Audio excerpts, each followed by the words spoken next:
I am so glad you convinced me that the family car should be the Defender 110. It is so beautiful inside, it's so comfortable, and it just feels indestructible. Yes, it really is. I've been waiting a long time for the new model to come out. The Defender 110, I'm telling you, it's my favorite car of all times. It's my third one. You know, I have stories of going off road. The guy managed the group. He was like, "What are you doing in this beautiful car?" I'm like, "I'm going off road." He's like, "Are you sure? Because you can use one of ours." And then they look like Mad Max cars. I'm like, no, we're going to do this. And he was shocked. Wow. Well, it's great because the Defender has been reimagined for 21st century adventure, and its unparalleled off-road ability as well as its robust interior are invaluable whether you're headed towards uncharted territory or just a weekend of exploration. The Defender 110 tackles challenging surroundings with absolute confidence. The SUV conveys strength outside and in, featuring peerless technology like an intuitive driver display and an award-winning infotainment system. That's my favorite part, to keep you connected no matter where the journey takes you. Adventure is unique to everyone, and so is the Defender. Choose from the two-door Defender 90, the four-door Defender 110, or the larger Defender 130 with the ability to seat up to 8 passengers. You'll find uncompromising performance in all three.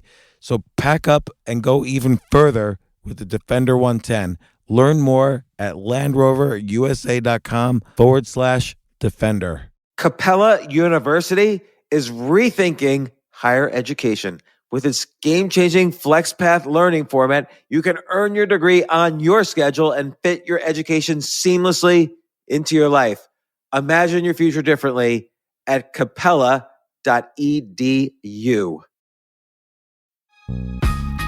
This isn't your average business podcast, and he's not your average host. This is the James Altucher Show. Today on the James Altucher Show. On this episode of, I don't know what to call this, James's Q&A. Maybe, send me a message and tell me what I should call this series of podcasts. But anyway, on this episode, more frame control techniques. Those are powerful persuasion techniques. I write about it in my next book, and I just think these are incredibly, incredibly important skills to learn in this new environment, which I'm calling the Great Reset. Everything's reset. You need the skills to survive and thrive. Then I answer some questions. What's a reliable news source that's out there? And I have maybe a different take on that. Should you do a podcast? And if so, how should you think about it? Is classical music racist? This was actually the BS headline of the day.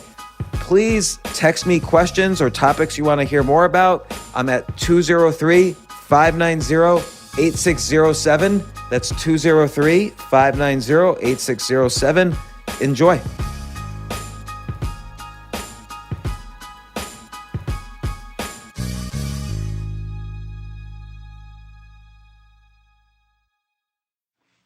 Welcome to the latest Q&A.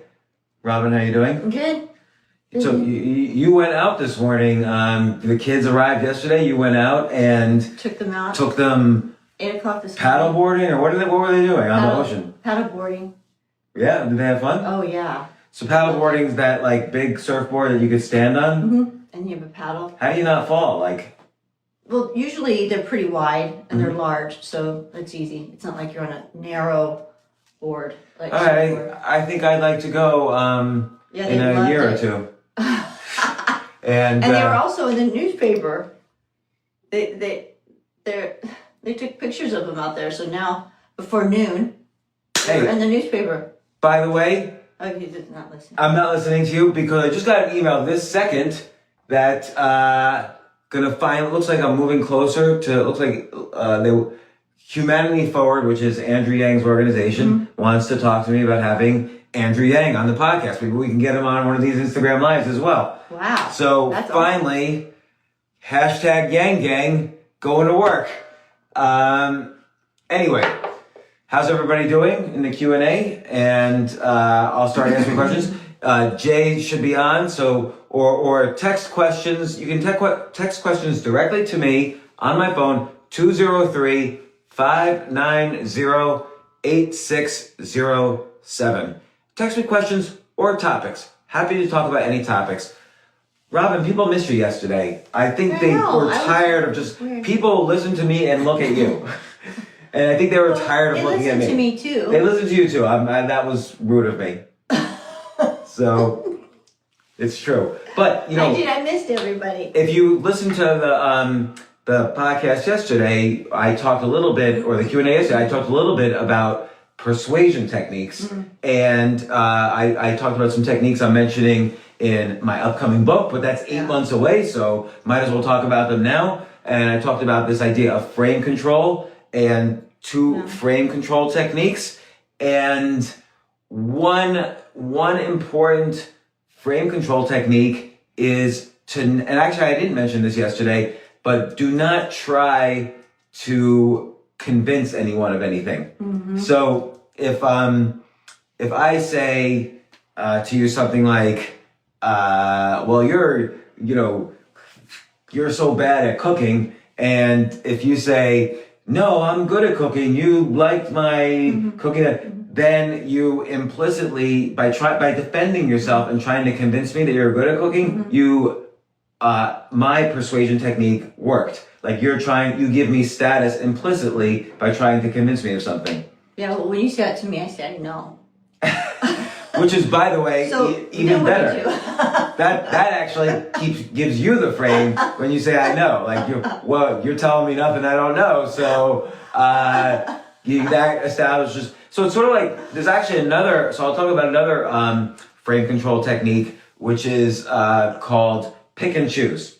So basically, someone is maybe doing a couple things simultaneously to manipulate a response from you. And you could pick and choose which of, you don't have to fall completely under the person's frame. You can take the frame back by picking and choosing what you're responding to. So I saw this video where some singer is with Steve Harvey, the comedian and talk show host or whatever. And she starts laughing at him and she's like, oh, you're so stupid. You can't even say Ariana right. And she's laughing. It's Ariana or something like that. And he looks away from her and he says, I was backstage and I said Ariana in the clip. And then they said, they told me to say it this other way. And I said it this other way. And that's the one they used. It's not on me. And so he picked and chose. What I mean is he didn't laugh. She was laughing and kind of making fun of him. He did not laugh. He just explained logically what happened. Yeah. So he didn't accept blame and he didn't laugh. He didn't do any of the things she was trying to do. He just explained what happened. And then she actually oh, I'm sorry. I owe you an apology. So he had taken the frame that way. And then he used another important frame control technique, which is he de-escalated her frame. So her first thing, accused him of basically being kind of either naive or not culturally savvy because he pronounced her name wrong. And so then right after he said that thing about where then she apologized, he then said, but trust me, I'm going to mess up a lot more names in the next hour. So he used humor and instantly de-escalates the frame because so then the audience is laughing. He's completely got the frame now. Right. So these are helpful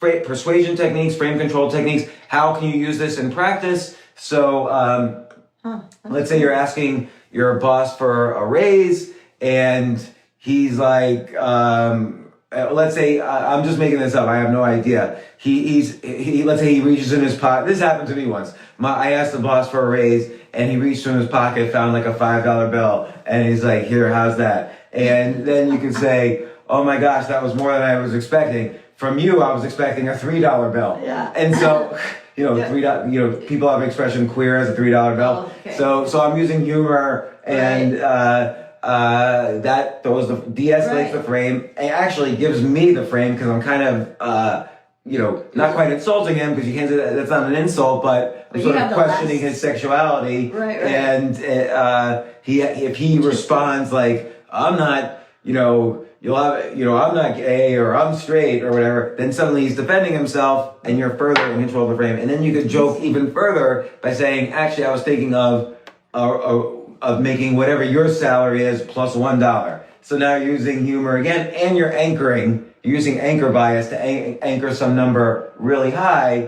And then you can say, but no, seriously, blah, blah, blah. And then go into your other techniques. So pick and choose and humor are important techniques.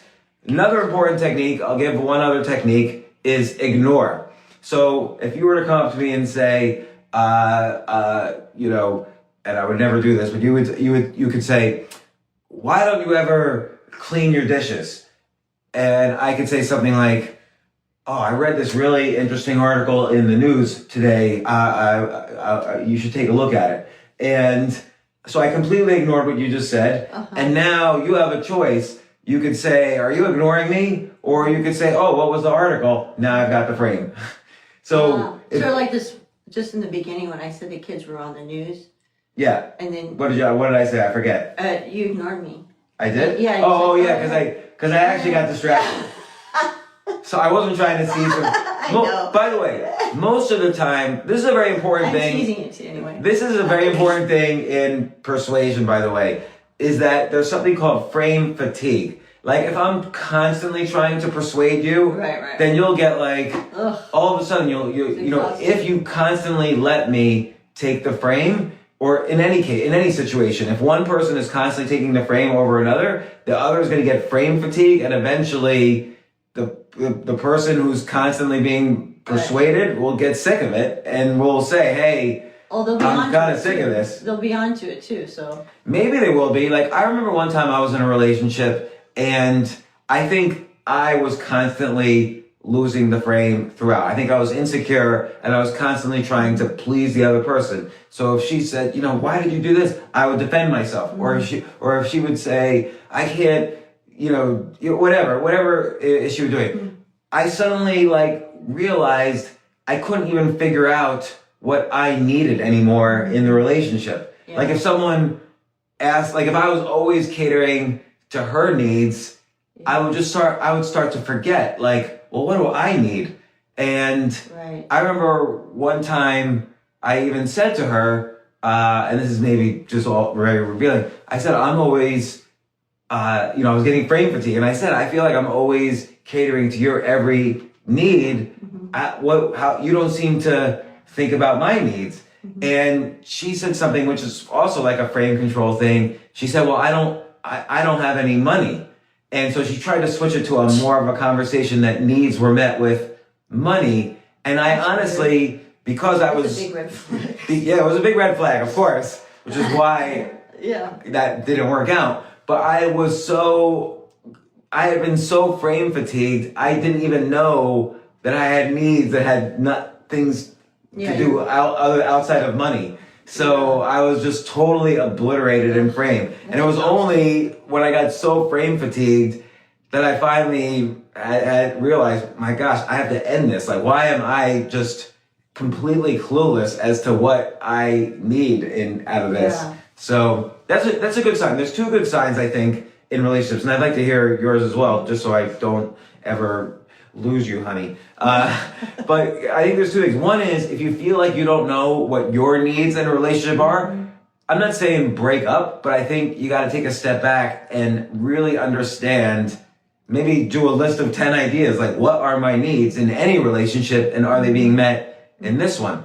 And another bad sign, which I remember you and I discussed this on our very first date, another bad sign in a relationship is if you're keeping score. So notice in the example I just gave you, I said to her, oh, I feel like I'm always keeping, catering to your needs and you're never catering to mine.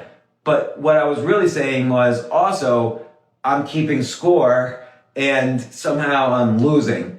And if you find yourself keeping score, probably the relationship is not working for you. Like with you, I have never said, well, I did this for you, but you've only done this and this. And I don't think you've said this to me. Like, I don't think we keep, like, sometimes it is the case that one person needs more than the other for a while and vice versa. Or something. Yeah. So I find if all of a sudden I'm keeping score on any basis that's relationship related, then that's probably a bad sign. That's usually a sign you should break up. Or at least this is a person who, for some reason, you're it's not that the other person's toxic. I was toxic by keeping score, but it doesn't matter. It takes two people to have a toxic relationship. So if I was feeling toxic or I was feeling in a toxic way, then that's probably a bad sign. Like, it's just for like boundaries, really. I mean, you allow that other person to take over,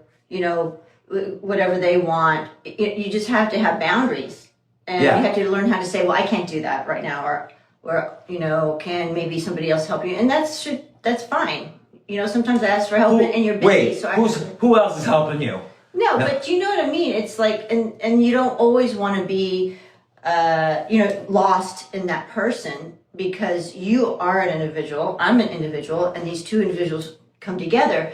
And so we shouldn't lose ourselves in each other, although we do become one, and we've become, we work well together, but you should always be you. Yeah, so how would you measure, because I think that's a hard thing to see. How would you measure if you're getting lost in someone? Well, is that you're happy.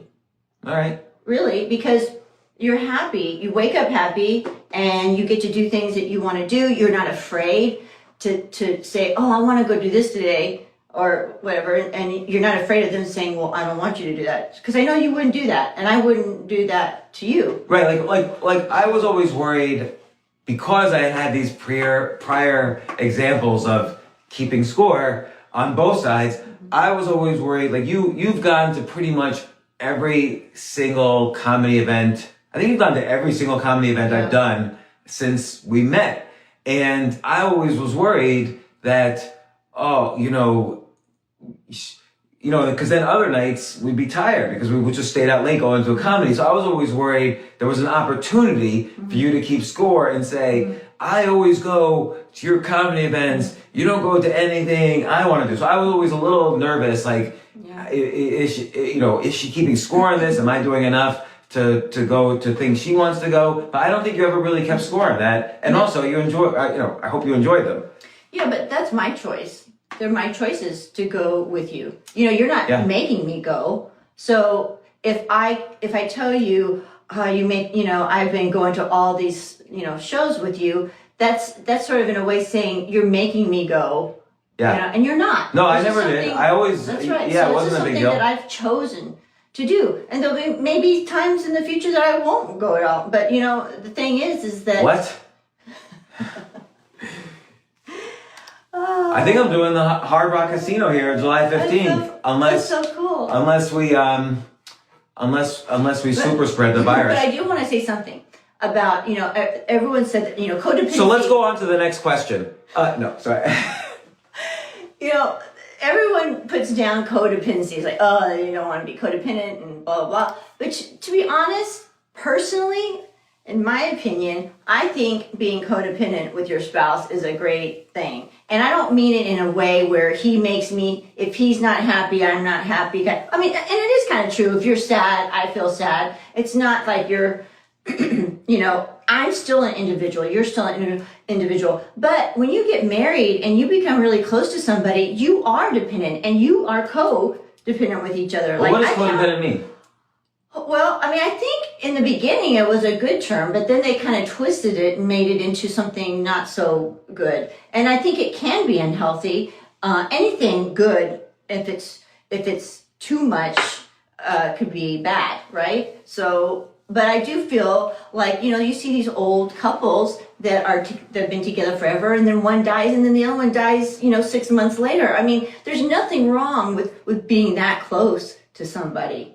It's actually wonderful. And but what's the negative codependent mean? Well, the negative I think would be if you're abusive. If one is abusive, one of the partners is abusive, and you continue to stay, you don't create the boundaries or you don't stop it, and then like the abuse is like really bad, and then they come back and bring you flowers and they say they're sorry, and then again it happens again, and then they say, oh, I'm sorry, and here's some flowers.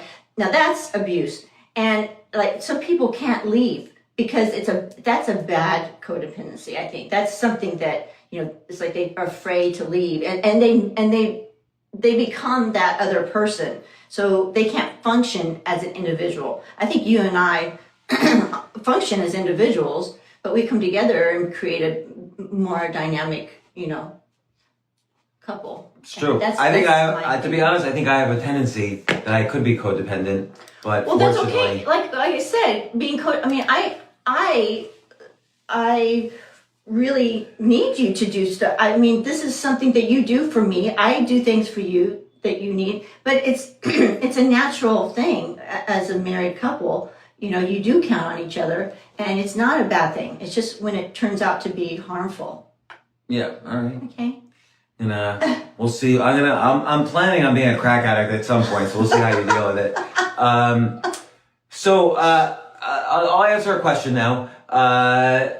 With 2 million podcasts out there, why should you start your own podcast? So someone said that they were thinking of doing a podcast, but then they felt discouraged because they realized they read an article, there's 2 million podcasts, and they thought, how could they compete? I sort of agree and sort of disagree, because if you want to do a podcast, that's different than, you know, being the next Joe Rogan, having, you know, a 10 million downloads an episode podcast. So if you want to do something, just do it. So a lot of times we'll have a friend over and the conversation will get really intense, and we'll think to ourselves, ugh, too bad we weren't recording this, because this would have been a good podcast episode. Right. So just try inviting a friend over and having a pick a topic that you feel strongly about. Like, for instance, I always use pro-life and pro-choice as an example, because that's...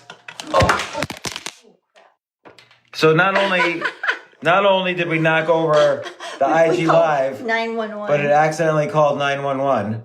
Uh-oh. But They're now... going to be calling us back. No, they won't. You want? Okay. I don't know how to... Okay. See, because he needs me to do this. This is You guys stuck around. Thank you. Okay. I think that's good. Robin, why are you always screwing up? Yeah, I know. Sorry. No, you just let me take the frame there. You can't... Yeah, no, I didn't. I didn't defend myself. I'm gonna give another... That was my fault. I'm gonna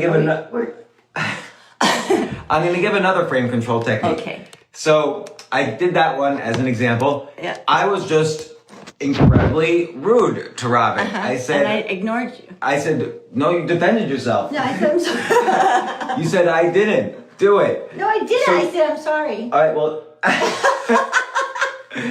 Here's a good technique. But that doesn't...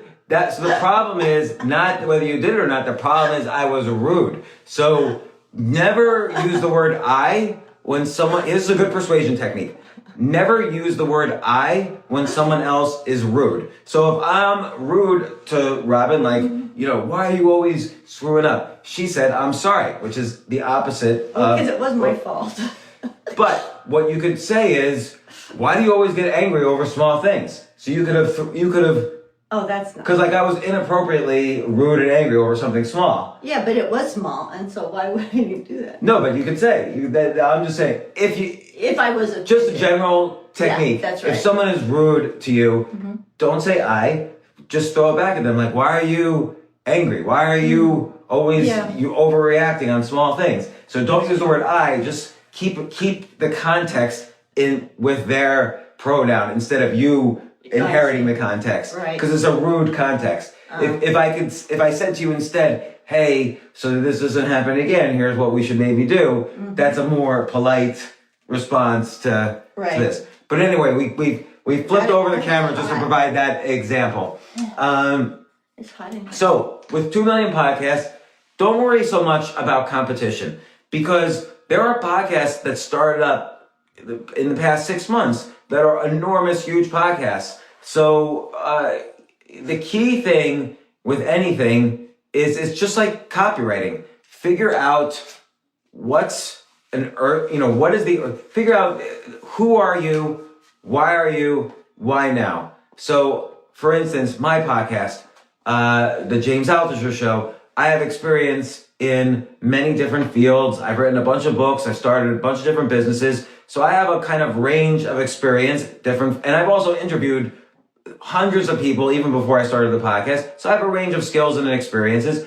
Why am I? I'm someone who's very interested in how other people achieve peak performance. So I'm always interested in trying to whatever interest I switch interests a lot. And the problem when you switch interests a lot is that you have to, what I call skip the line. You have to get really good really fast. Because I'm over 50 years old. If it's going to take me 10,000 hours to get good at something, it's not worth it for me to switch interests. So why me? You should go on my podcast because I'm going to really, or you should listen to my podcast because I'm really obsessed with peak performance, learning things really quickly and monetizing them. And why now? Well, it's been going on for a long time, but like particularly right now, a lot of people, we're about to go through what I call the Great Reset, which is the entire world is going to shift interests, careers, passions, the way they monetize, and so on. So why now? This is a really good time to figure out how to achieve peak performance. So first, if you're going to start a podcast or write a book or do whatever, do stand-up comedy, ask yourself, who are you? Why are you? Why now? Then... And why are you doing it? No, I'm just joking. You can ask that too. So, see? I said I kept it with you.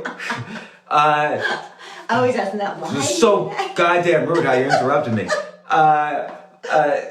The other thing is, again, the rules of copywriting, I hate to call it copywriting because they're kind of good questions to ask in general about anything you do. What's unique about what you're offering? If you're just going to do another interview podcast, like here's a problem that a lot of podcasts have, is that we all get a list every month of all the authors who are publishing books in the next month. And those authors are going to go on 20 podcasts, and that's fine. But if you're going to have just a normal interview podcast, you're not going to be better than most of the other interview podcasts that have been ongoing and who you're just going to get the same guests as every other interview podcast. So you're not going to be unique. So, one area to be unique is, study in depth a true crime story. So how there was this Netflix special about Ted Bundy, a Netflix series about Ted Bundy, a couple of months ago. People love true crime stories. People love serial type stories. So tell a true crime story or right now, do really in-depth stuff about the election or do a podcast, like a mini-series podcast about pandemics, the history of pandemics. Pick a unique area. Like Dan Carlin, he does the amazingly popular podcast, Hardcore History. So he doesn't have a PhD. When someone his mother first suggested him, do a podcast already. Like, we're sick of hearing you talk about history at the dinner table. And he's like, I can't do a podcast. I don't have a PhD in history. But he decided to choose himself. You don't need a PhD. Remember what I said yesterday, skills are more important than degrees. So he was a great storyteller. And he takes months researching every aspect of some obscure but important part of history. And he thinks of all the right... Remember, a story is not a list of facts. A story is an unraveling of questions that make, that there's a reason why I'm telling this story. There's a reason why the events got worse and worse and worse and what happened afterwards. There's a reason why that story came to an end. So, Dan, listen to a Hardcore History podcast, and it's so comprehensive and it's so interesting. Even if he's talking about an obscure battle from 4,000 years ago, he finds a way to relate it to what's happening now. Because people are not listening to your podcast to hear about those events 4,000 years ago. They're listening to hear more about what they can learn from this, how they become better. They want to be better. They don't want to just know a list of facts. They want their lives to be better. So figure out how you can be unique.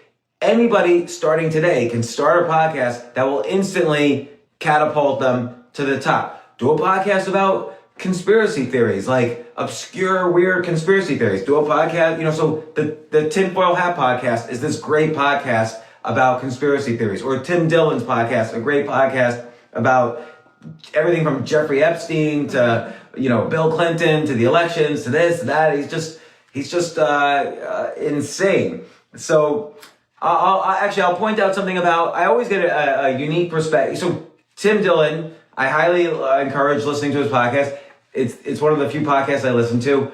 I was listening to him today, and he brought up an interesting thing, which is that I guess there's this Netflix show, Big Mouth, hit a like if you watch that show. So it's an animated show, and the actress Jenny Slate, who says she quit being one of the voices on the show because she was playing the character of a half Jewish, half black character, and she said actresses should no longer play African Americans if they're not African American. So Tim Dillon was making fun of that. He's a comedian, and he's thought that was insane for her to say. And he said, if you wanna respond, you can't.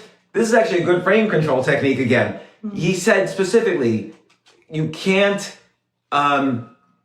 argue against a woke comment like that. What you have to do is you have to out woke the woke. So he basically started screaming like, we need to cancel Netflix. Like, Netflix allowed this show to go on. We need to cancel all television. And Jenny Slate and every other actor who's ever, played a race that wasn't their own needs to be put up against a military tribunal and be sentenced to, you can't leave off the table sentencing this person to death. Like, that has to be in the cards for this military tribunal. So he's just going on and on, out-woking the woke.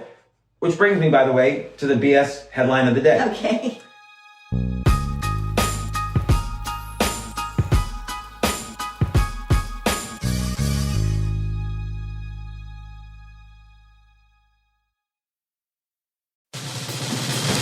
These days, we're all investors, trying to be smart with our money despite our worst impulses. But at iShares, we believe that deep down inside of every investor is a better investor.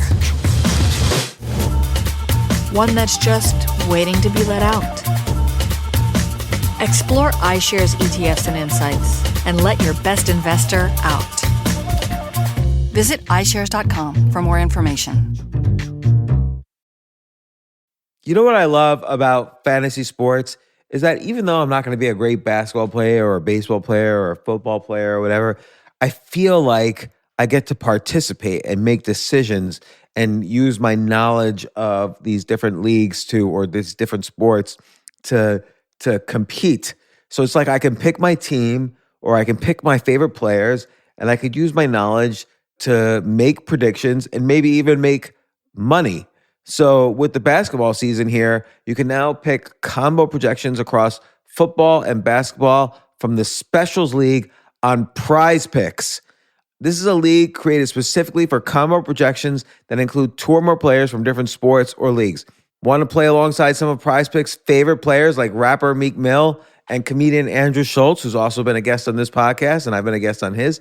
You can now find community plays under the promos tab of the app to view entries for some of the biggest names in the Prize Picks community each week. Look, Prize Picks even offers a reboot policy so that your entries stay in play even if one of your players gets injured. For football and basketball games, if you have a player who exits the game in the first half and does not return in the second, that player is rebooted.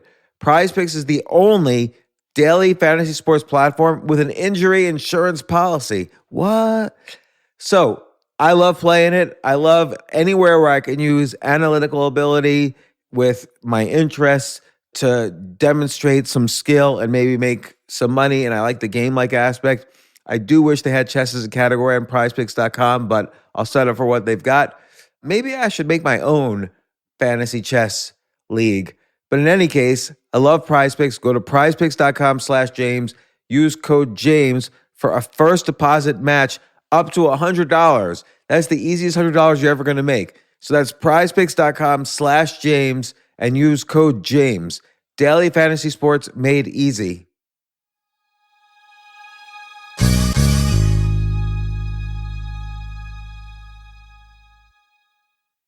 The future of learning is definitely online. Like, it's such BS that you have to spend $200,000 or take $200,000 in loans and go to some fancy school when it's useless. It doesn't guarantee you a job.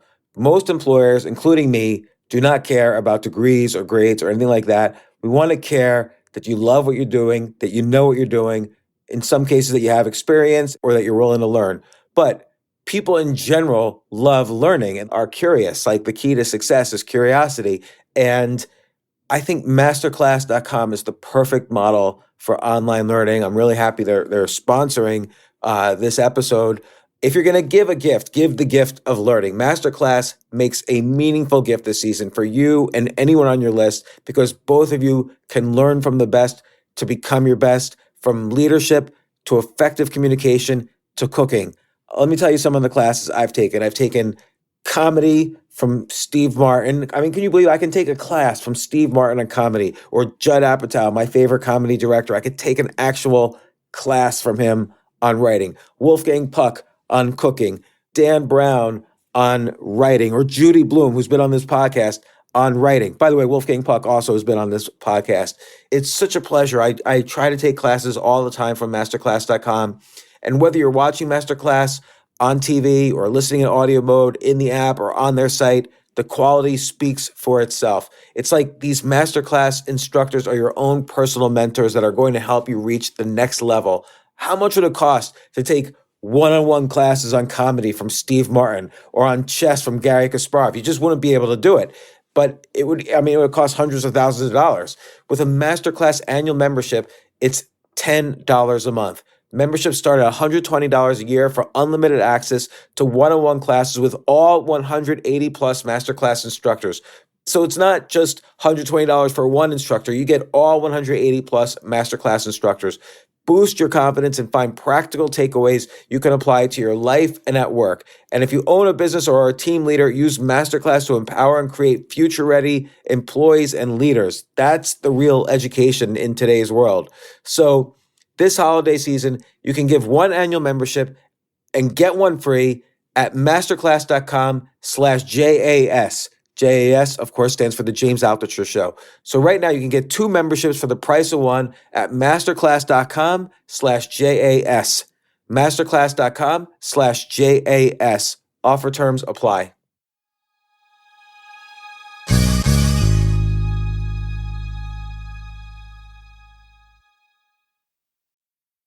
There was an article, I think I deleted it somewhere. Oh wait, no, here's the article. It's time, here's the BS headline of the day. It's time to let classical music die. Wow.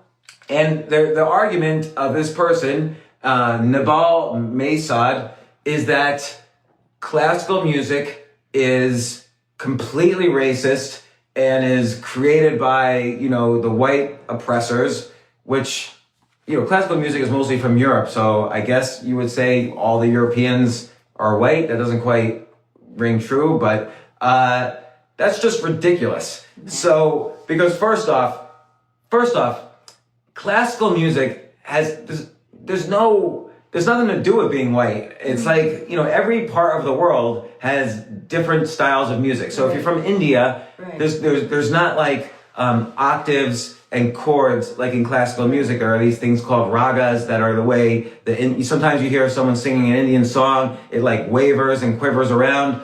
That's a completely different style and different instruments and everything than European classical music. So you could learn music theory from studying classical music. There's a lot of beautiful pieces that have nothing to do with race or whatever. I don't know of any that have anything to do with race. And has this person listened to rap music? I mean, rap music, and by the way, I love rap music. I do too. I love every aspect of rap music. And there's I like African music too. I like the drumming, and we took drumming and stuff when we were there. But what I'm saying is so okay, that's a different topic, which is the whole myth of cultural appropriation, which is just ridiculous. But rap music is the most sexist, misogynistic, racist. I mean, if you listen, doesn't matter who is doing the rap music. It is racist against every race possible. It is racist it's sexist against women. It's sexist against men. It's all about, it's not all of it. Some of it's about materialism, like over materialism. Like rap music, if you listen to the lyrics, often it's funny, but like we were watching on a video yesterday. Yeah. Good rule of thumb when you're pulled over by the police, if you're an African American, don't be playing NWA's, fuck the police when you're pulled over really loudly. I don't think it doesn't matter what color you are. You shouldn't be playing that. Yeah, you probably shouldn't be playing that if you're pulled over by the police, whether you're white or black or Chinese. Even no matter what race you are. Rule number one: don't play that rap song when the police are walking up to your car. So, the idea that classical music is somehow racist and should be canceled, you might as well just say all music should be canceled. We're going to out-woke the woke. So, by the way, it is a frame control technique. Broaden the frame. So if someone says, I'll give another example. If someone says we shouldn't allow immigration because it takes jobs away from Americans, you could say, you could broaden the frame and you could say, what do these borders mean? These borders are so arbitrary. Why is Canada a separate country from the U.S.? Why is France a separate country from Belgium? The whole concept of borders is a fiction anyway, so why do we really care? And how many people really find life satisfaction getting factory jobs in Detroit? Let other people have those jobs. If that's not really what will protect American jobs. So you can broaden the frame. And so Tim Dillon's suggestion of outwoking the woke is an example of broadening the frame. But if someone says let classical music die because it's racist, you might as well just cancel all music because that is just ridiculous. That's the BS headline of the day. That's really amazing. I don't even have a... how far does it go? Okay. Let's just talk about cultural appropriation for a second, because you said you like African drumming, and I know at times our kids have wondered out loud whether that's cultural appropriation. And it's such a classic example. And by the way, I don't mean to pick on Democrats here. I'll pick on Republicans too. But Nancy Pelosi and Chuck Schumer and all the congressional leaders were wearing the what's it called, the kente cloth from Ghana, and they were and I said that too. I was like, oh my God, they're wearing an Ashanti, cloth. And the Ashanti, you lived in Ghana. I lived in Ghana, so I know all about this tribe. But they're the Gold tribe, and they are the most aggressive. And actually, they're the ones that rounded up and all the other tribes, and to sell, them to the so basically England and. Yeah, so basically the scarf that Nancy Pelosi was wearing, I couldn't and Chuck believe Schumer, that they chose that. They were wearing the scarf specifically of a tribe in Ghana that is known for being the ones who kidnapped all the people from the other tribes and then sold them into slavery. That's right. So they were wearing the scarves of the slave sellers. Remember me? I'm like, I can't believe it. And so I don't know if they apologized, but they did realize that later. Aggressive. But you would think that this whole pandemic has kind of underlined how many people with, smart, high IQ people, because you have to admit, most people, not everybody, but most people in really high positions of government, no matter how much you hate them, no matter how much you think they're idiots, you gotta have some IQ to get reelected 20 times in a row like Nancy Pelosi and diplomat. The reason she's Speaker of the House is because she's so diplomatic and she was able to, cater to the needs of, the 450 or so other Congress, 430 other congressmen. So, you can't be a total idiot. And yet what this pandemic reminds me is that many, many people I've seen, like Einstein level IQs, have been so stupid about other things. Like everybody who's been an expert, you have to actually really, even if you're talking to an epidemiologist, they might be an expert in how one cell attaches to another cell. But when you ask them also to do data modeling and start projecting how many deaths there are going to be, they're no better than a 10th grader who took a statistics class. That's what we realized in this pandemic. Or I've talked to many doctors who are really good at XYZ, what they specifically got their PhD in. But then when you ask them, I even talked to an economist who said, oh no, the country can handle 2 years of, the Federal Reserve and the government bailing everyone out. Are you kidding me? The country couldn't even handle 3 months of that.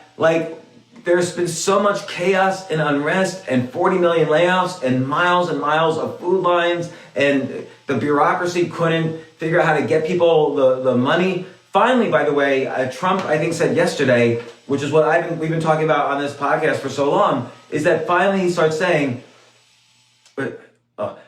he said finally yesterday, there will be more direct stimulus directly to people. And this is the one thing I've been like, I even wrote emails to all sorts of people in the Trump administration, and I've outlined the economics. You have to give directly to people if you wanted to hit the economy, particularly if you wanted to hit the economy by November. So, and by the way, I'm completely not political. On a local level, I'm a little more political because that's where you start seeing real, things affect your life.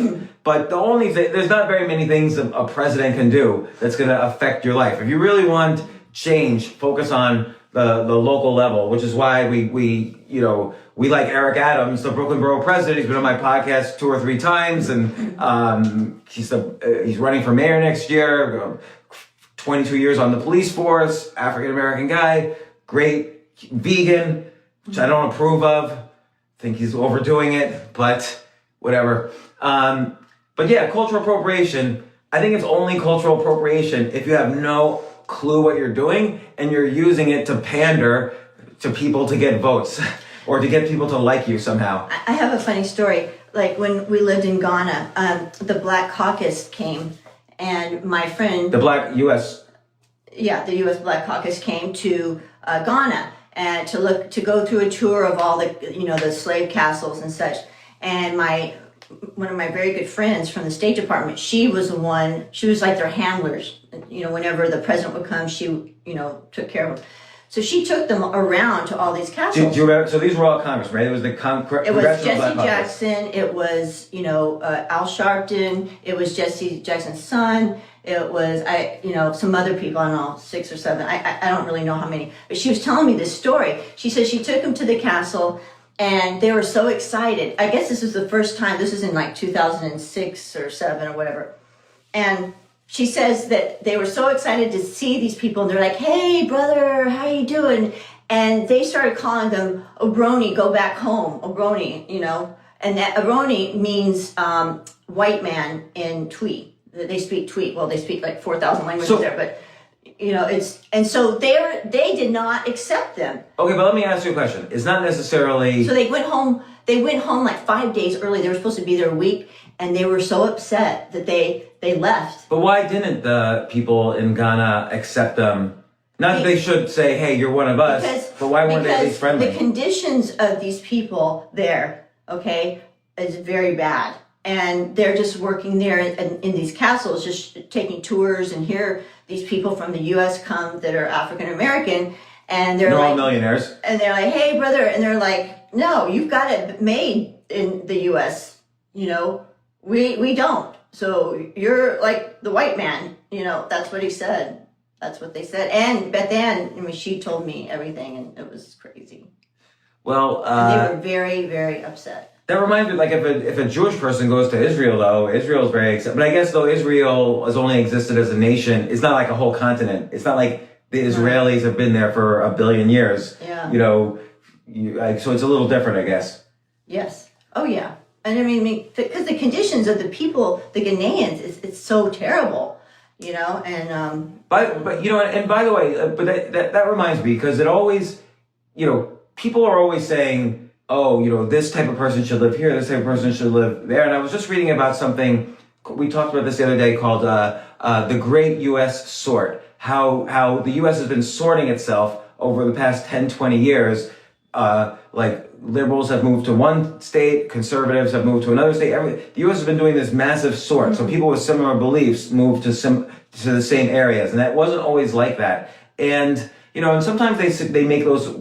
They're kind of insane, the suggestions, but sometimes they make those suggestions about race or about religion or whatever.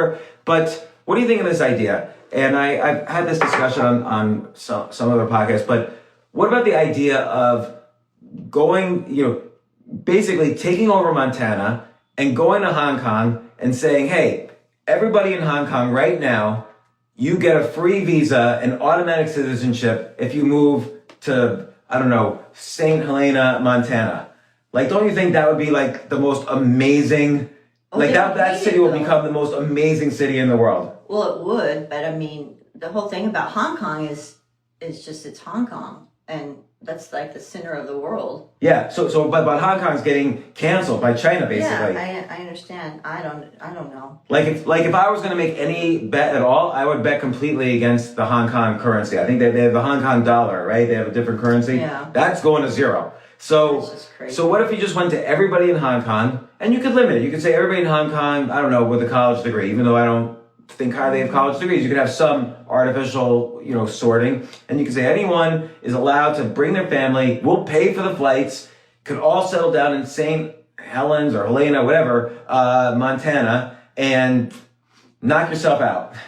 I don't know. These people are used to urban situations. No, they'll be urban though, because a million people will come over. It's going to take a long time to create that. That's city. okay. I'm just saying that's to make the U.S. Unless better. the Chinese build it, it'll happen in like 3 months. No. Well, because one time I was at a networking party, and there was all these like high-powered people there, and like I don't know why I said this. We were going around. Everybody had to give an opinion about something, and in my opinion, I just didn't have one. So I said the first thing that came to my mind, which is that we should, there are so many problems in the Middle East because Israel's there. Like we could solve a problem in a single second if we just say everybody in Israel should move to Wyoming. We'll call Wyoming. We'll rename Wyoming New Israel. And sorry, everybody from Wyoming, all 4 people from Wyoming, sorry about this. We'll move everybody from Israel to New Israel in Wyoming. And then the U.S. will just be the smartest, because all the Israelis are the scientists and stuff like that. We'll just, we'll solve a problem in the Middle East. We'll solve a problem. We'll force everybody in Israel to work on like all these tech innovations. What do you think of that idea? I don't think they would go for that because it's all Holy Land there. Why you're saying Wyoming's not holy? There's the but they have Jackson all Hole. There's the Grand Teton Mountains. There's Yellowstone National Park. That's Holy Holy Land for the native, Americans, not for the Christians, the Muslim, the. I'm just saying it'll completely in one go. It'll solve all of the Middle East. And it'll also make the U.S. a better place. And by the way, it'll solve all the problems for the Israelis. They don't have to be in the army all the time. I don't think they'd like it. Maybe. They're in a desert now, and so maybe it's too cold. It's beautiful in there because the water is blue. It's gorgeous in that area. I'm just saying, you gotta think out of the box sometimes. Like, we're just coming up with solutions. We're asking the questions. But it is, I think that is a good idea. There's a lot of ideas. Here's a podcast, call it Out of the Box, and every episode come up with the most insane solution to the world's problems that you could possibly have. That's your podcast. Okay, what would be like a completely insane solution to the virus, the pandemic? I don't know. Well, okay, there's 2 solutions. There's 2 solutions. Yeah. There's 2 insane solutions. One is everyone wear a mask. No, completely locked down, and you're not allowed to leave your room for just 3 weeks. So everybody on the planet, if they simply did not leave their room for 3 weeks, you have to buy all the food in advance. There's no deliveries. There's no essential workers. You close all the hospitals. Everything is closed for 3 weeks because the virus only lives for 3 weeks, 3 or 4 weeks. And so anybody who's going to die of it, they're just going to die in their room by themselves. And everyone who's going to starve is just going to starve. But then if you do that for 3 weeks, the coronavirus is eliminated from the planet. So that's an out-of-the-box solution. Okay. All right. I love it. It is. That's the ignore frame technique. You know what's weird is that there are still like 300 people that are stuck on a ship. Really? Oh, I was going to look that up. That's funny you bring that up. Yeah. And I was wondering about that. Because I know Trump had a lot of them, disembark here. But apparently these are people from other countries that they're not taking care of their people. How are they getting food? I don't know. It must be like airdropped by a helicopter or something? Yeah. Man, can you imagine? Or they're just going on a cruise is so awful anyway. God. Like you have to learn like shuffleboard, and then you just stand online at these buffets like hour after hour of buffet. And then it's just so, like, you see the time when the plumbing didn't work on this one cruise line and everybody's cabin was flooded with, like, shit water. Like, oh, those cruises were disgusting. Imagine being on a cruise for 6 months, for the past 6 months. Anyway, and what if you don't like the other people on the cruise? Talk about, like, quarantine. Yeah. So the answer is you should start a podcast.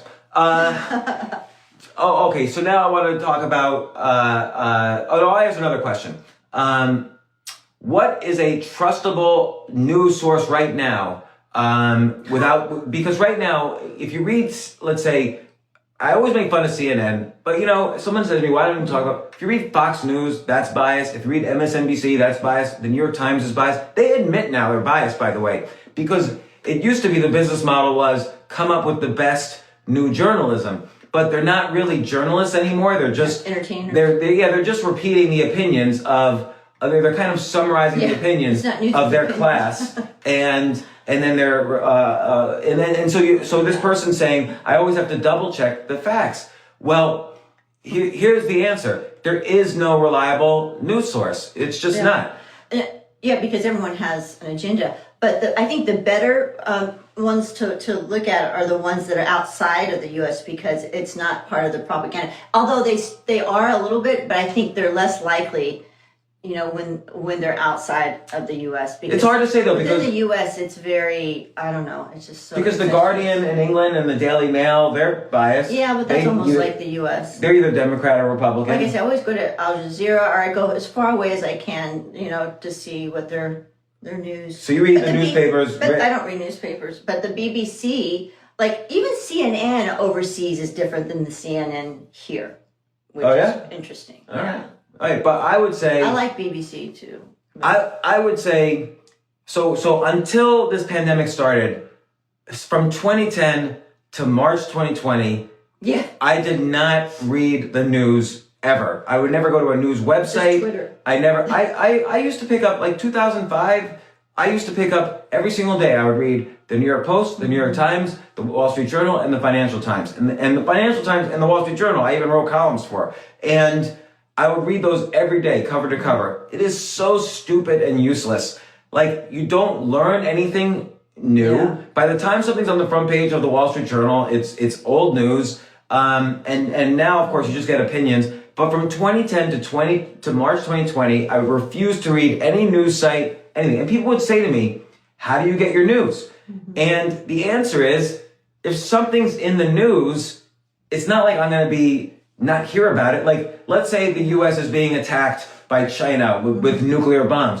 You're going to tell me, hey, guess what? We're about to be attacked with nuclear weapons. Okay, now I know the news. Because things that are important, you will get to know. Like in 2008, I would ask, my friends were constantly talking about, Barack Obama versus John McCain. Mm-hmm. So I would say, well, what does this person believe? What does this person believe? And I'd get anything that was important enough that my friends knew, right. I would get the information whether I wanted to or not. Right. So then I would have an extra hour or 2 hours a day to read history books or to read nonfiction books that I actually would learn something new so that when I hear news, I can interpret it better. Because you can't just blindly following the news. You have zero ability to interpret it. You have to have intelligence from other sources so you could do idea sex with the news so that you could then you read the highest quality books and then it gives you an arsenal to interpret whatever is important news. Now, and news is not important, like there's all these headlines that now that I've been reading the news since the pandemic started, there's all these headlines like, look at what, or it would be something like, Charlie's Angels, the three actresses who played Charlie's Angels looked amazing in the 1970s. You wouldn't believe what they look like now. Yeah. And then I'm always clicking on it, and it's a what do you call it? Scam? No, one page at a time. I'm forgetting. Right. I know. Anyway, I have to click through 40 pages, and they'll never even get to Charlie's Angels, like Jacqueline Smith. I'm just curious what she looks like now, or Kate Jackson, whatever her name was, and.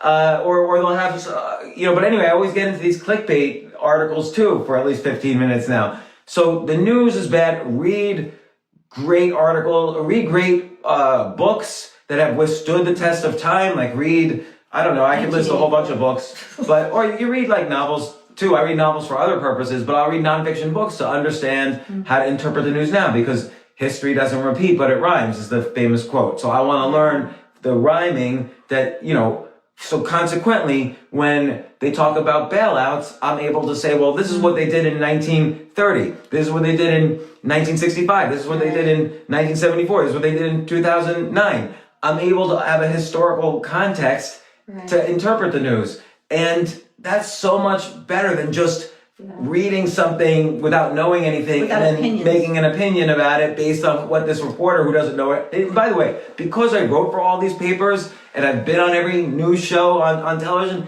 I can tell you those people do not know anything about anything.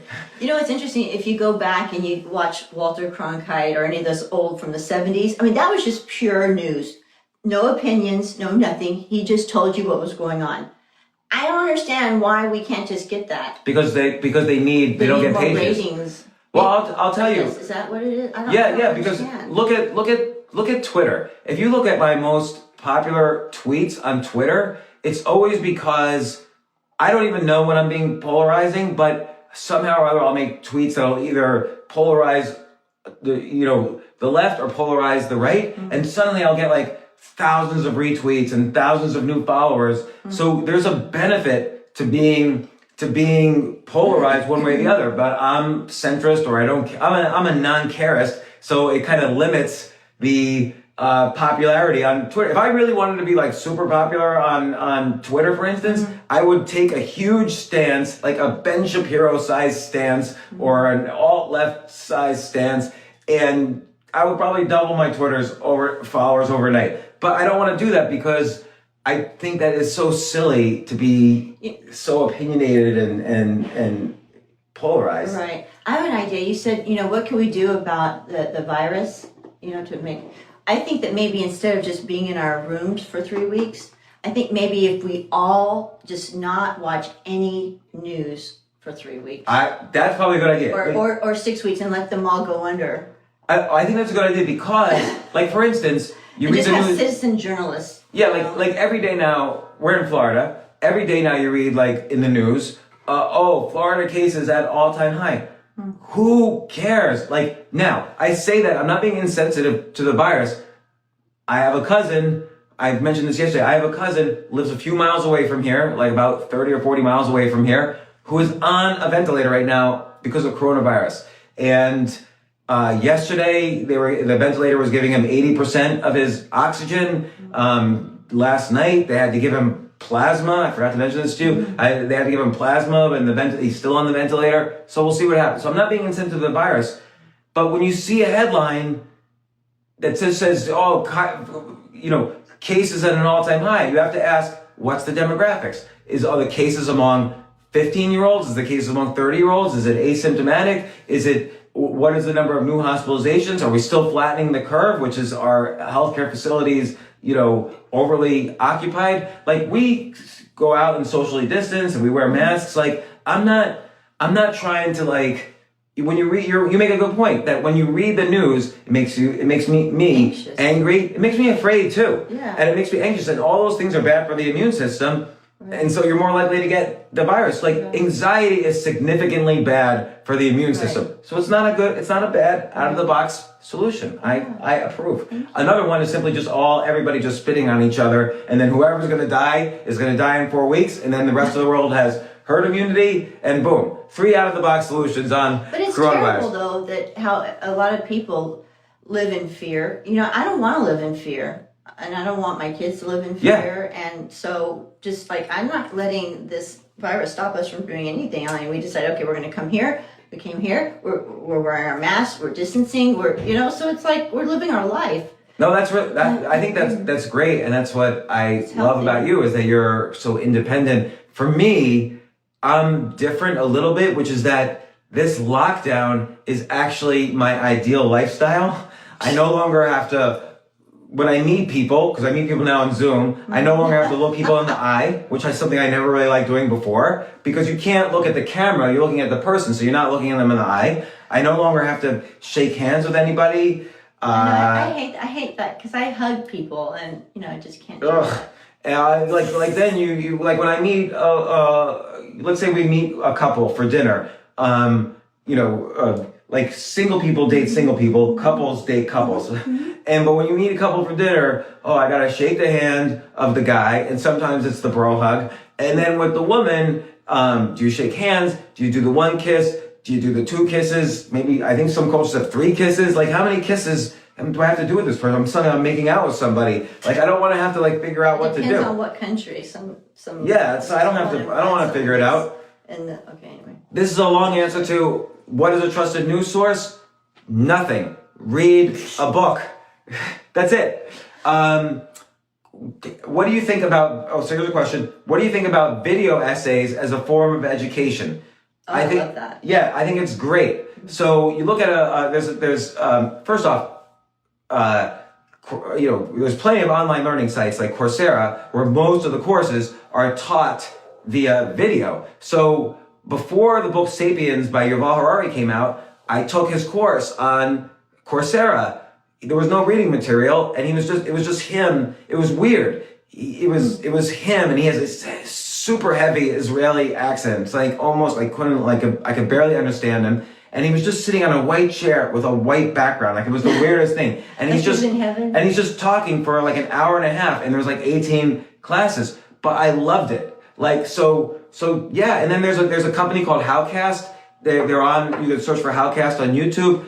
They have video essays about billions of things, and they get tens of millions of views. So that's a good business, and it's a good way to learn. So there's another one. I think it's WatchMojo.com is a video essay company. But I think it's a great idea. So for both from a learning perspective and from a business perspective. Because a lot of people learn that way. They learn visually and by auditory. So to have both is good. Yeah, I was just reading about that. Like, I was reading like a training guide for salespeople at car dealerships, and they're taught, listen to how the customer talks to you.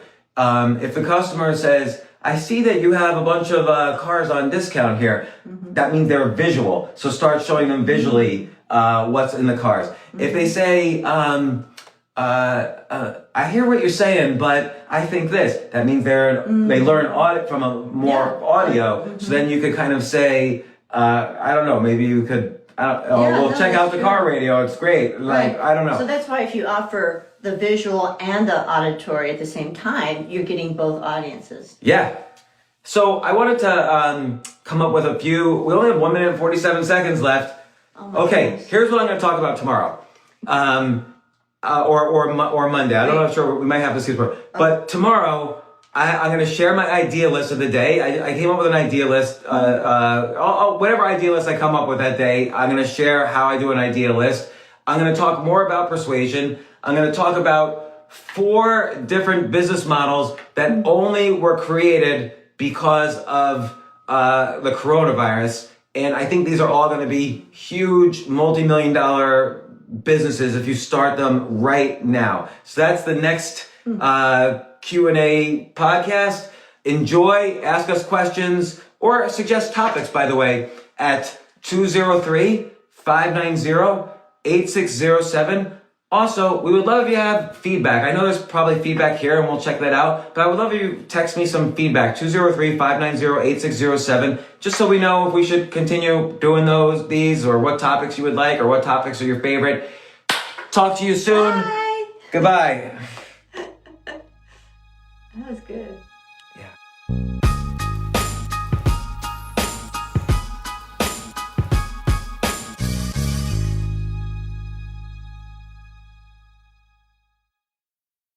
Did you know that franchise owners are more likely to start a successful business than entrepreneurs who go it alone? Neighborly offers 19 premier brands with services that repair, maintain, and enhance homes. With Neighborly, you'll get the business model, marketing resources, and corporate support you need to pursue a rewarding future. Learn more about joining over 5,000 Neighborly franchises by downloading your free guide at go.nbly.com/podcast.